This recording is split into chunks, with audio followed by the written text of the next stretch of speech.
Kasus penyalahgunaan bahan bakar minyak jenis solar bersubsidi di Kabupaten Pati diungkap tim Direktorat Tipiter Bareskrim Polri. Dalam kasus yang disebut sebagai yang terbesar sepanjang 2022 tersebut polisi menetapkan 12 orang tersangka.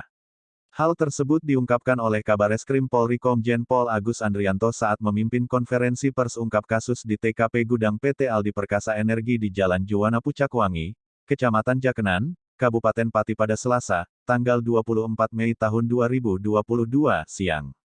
Turut hadir dalam kegiatan tersebut, Kapolda Jateng Irjen Pol Ahmad Lutfi, Kadif Humas Polri Irjen Pol Dedi Prasetyo, Dirtipiter Bareskrim Polri Brigjen Pipit Rismanto, dan General Manajer Pertamina Jateng, Dwi Puji Ariestia. Di hadapan sekitar 60 awak media, Kabareskrim mengungkapkan bahwa sepanjang tahun 2022 Polri telah berhasil mengungkap 230 kasus dan menangkap 335 tersangka kasus penyalahgunaan BBM dan LPG bersubsidi. Kasus yang digelar ini terungkap pada tanggal 18 Mei tahun 2022 lalu dan merupakan yang terbesar sepanjang tahun 2022. Petugas berhasil mengamankan sejumlah pelaku di beberapa wilayah Kabupaten Pati, terangnya. TKP pertama yang berhasil diungkap berada di sebuah gudang di Jalan Pati Gembong, Kelurahan Muktiharjo, Kecamatan Margorejo, Kabupaten Pati, Jawa Tengah.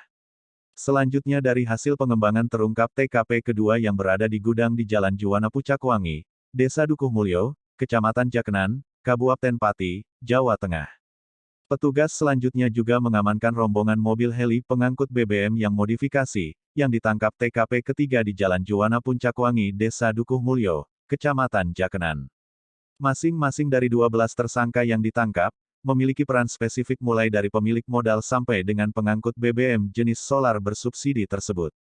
Adapun para tersangka yang diamankan masing-masing berinisial MK sebagai pemilik gudang, EAS sebagai pemodal, AS sopir mobil heli, MT sopir mobil, SW sopir mobil, FDA sopir mobil, FDA sopir mobil, AAP kepala gudang, MA sopir truk tangki kapasitas 24.000 liter, TH sopir truk tangki kapasitas 24.000 liter, JS pemodal, AEP sopir mobil, dan S sopir mobil.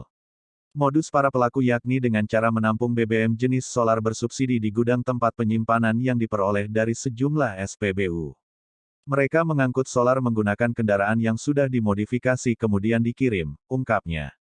Dari sejumlah SPBU tersebut, para pelaku membeli solar subsidi seharga Rp5.150 per liter.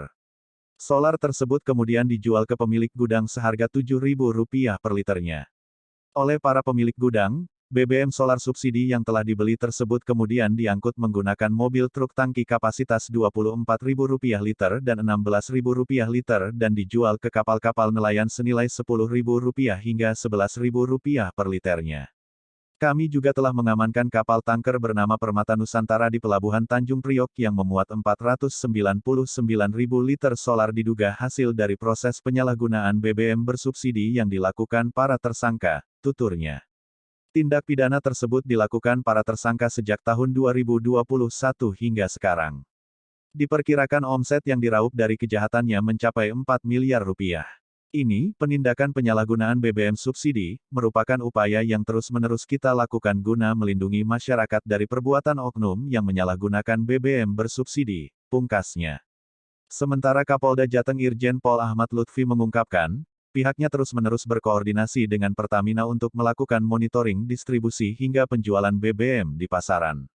Lewat Satgas Pusar Bumi, Polda Jateng bekerja sama dengan Pertamina untuk memantau BBM di pasaran. Masalah monitoring distribusi dan penyaluran BBM merupakan salah satu arahan penting Kapolri dan ini tentunya wujud pelaksanaan dari kebijakan Presiden, kata Kapolda. Atas keberhasilan Polri mengungkap kasus penyalahgunaan BBM bersubsidi ini, Dwi Puji Ariestia selaku General Manajer Pertamina Jateng memberikan apresiasi tinggi. Dirinya mengungkapkan akan terus berkoordinasi dengan Polri untuk mengamankan penyaluran BBM di wilayah Jateng. Bila ada kelangkaan di suatu tempat, pasti kita laporkan ke Polda. Kemudian kita turun ke lapangan bersama untuk melihat penyebabnya. Atas prestasi yang luar biasa ini saya mengucapkan apresiasi yang sebesar-besarnya, kata dia. Atas perbuatannya dalam menyalahgunakan BBM solar bersubsidi pemerintah, Para tersangka dijerat dengan pasal 55 UU nomor 22 tahun 2001 tentang migas sebagaimana telah diubah dengan pasal 40 angka 9 UU nomor 11 tahun 2020 tentang cipta kerja dengan ancaman hukuman maksimal 6 tahun penjara dan denda paling tinggi 60 miliar.